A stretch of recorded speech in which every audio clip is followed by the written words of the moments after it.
निवेश आरोग्य में भाग 96 हिंदी, इम्युनिटी भाग 21, बालक आरोग्य भाग 2, वैद्य दिलीप गाडगीळ पुणे। तो मैं बात कर रहा था कि माँ का ही दूध लेना है। ग्रंथों में मातुरेव पिबेत स्तन्यम इस प्रकार का निर्देश है। अब इसके लिए माँ को निर्बंध रखना बहुत जरूरी है। खास करके ये जो प्रसूति के बाद की अवस्था होती है, वात प्राधान्य इसमें होता है, धातुओं का शैथिल्य होता है। और फिर इस वात को नियंत्रित रखने के लिए ठंडे पानी को छूना नहीं है, नियमित रूप से अभ्यंग करना है, शुरू में यूष के साथ घी लेना है वगैरह वगैरह, इस प्रकार की काफ़ी बातें बताई गई हैं। तो ये सब करेंगे तो उसका और बच्चे का दोनों का स्वास्थ्य अच्छा इस प्रकार का रहेगा। कोलटकर सर की पत्नी, हमारी भाभी कोलटकर भाभी, उनका एक अनुभव निश्चित रूप से ध्यान में लेने जैसा इस प्रकार का है। उनके परिचय में एक MBBS डॉक्टर, उसकी प्रसूति हुई और वो जब अस्पताल में ही थी तब उसको बहुत तीव्र सर दर्द होने लगा। तो अस्पताल में ही थी तो दवाइयाँ दी गई एनाल्जेसिक इस प्रकार की, लेकिन कुछ फ़ायदा नहीं हुआ और वो ज़ोर ज़ोर से चिल्ला रही थी कि मेरा सर दर्द होता है, सर दर्द हो रहा है इस प्रकार से।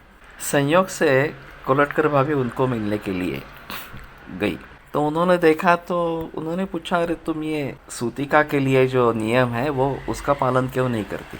तो उसने पूछा क्या नियम होता है, मुझे तो कुछ मालूम नहीं है। तो उन्होंने कहा ठीक है, ठंडे पानी में हाथ नहीं रखना है, गर्म पानी से ही व्यवहार करना है, तेल लगाना है, ये मुद्गो यूष के साथ ये घी लेना है वगैरह वगैरह इस प्रकार से। तो वो तैयार हो गई और जैसे ही उसने ये सब किया तो सर दर्द शांत हो गया। दूसरे दिन उसके मन ने कहा कि ये ऐसा कहाँ है, MBBS कोर्स में कहीं पे हमें ये सिखाया नहीं गया कि इस प्रकार से नियम होते हैं, उनका पालना जरूरी होता है वगैरह वगैरह इस प्रकार से। तो फिर दूसरे दिन उसने ये छोड़ दिया सब।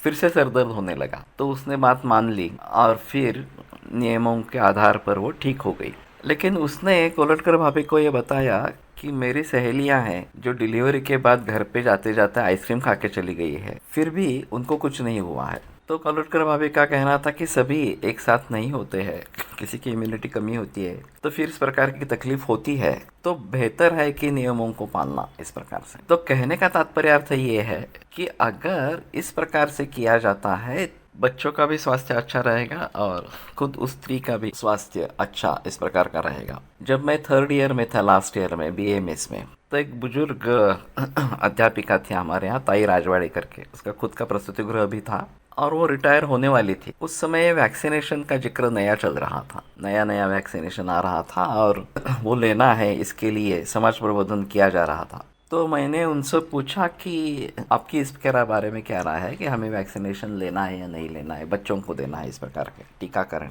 तो उन्होंने अच्छा जवाब दिया कि अगर आप 2 महीने के बच्चे के लेकर सिनेमा गृह में नहीं जाने वाले हैं, नियम जो है उनका पालन करेंगे तो वैक्सीनेशन की आवश्यकता नहीं है। बात ऐसी है कि वैक्सीनेशन से एक रोग के लिए संरक्षण मिल सकता है, लेकिन अगर सभी रोगों से एक संरक्षण हमें चाहिए जो कॉमन इस प्रकार का हो, वो प्रतिकार शक्ति बढ़ाना इस प्रकार का है। तो प्रतिकार शक्ति बढ़ाने के लिए माँ का दूध और उसके नियमों का पालन यही आवश्यक इस प्रकार का है और सभी प्रकार की प्रतिकार शक्ति उसमें मिल जाएगी। तो वही बेहतर ऑप्शन इस प्रकार का है।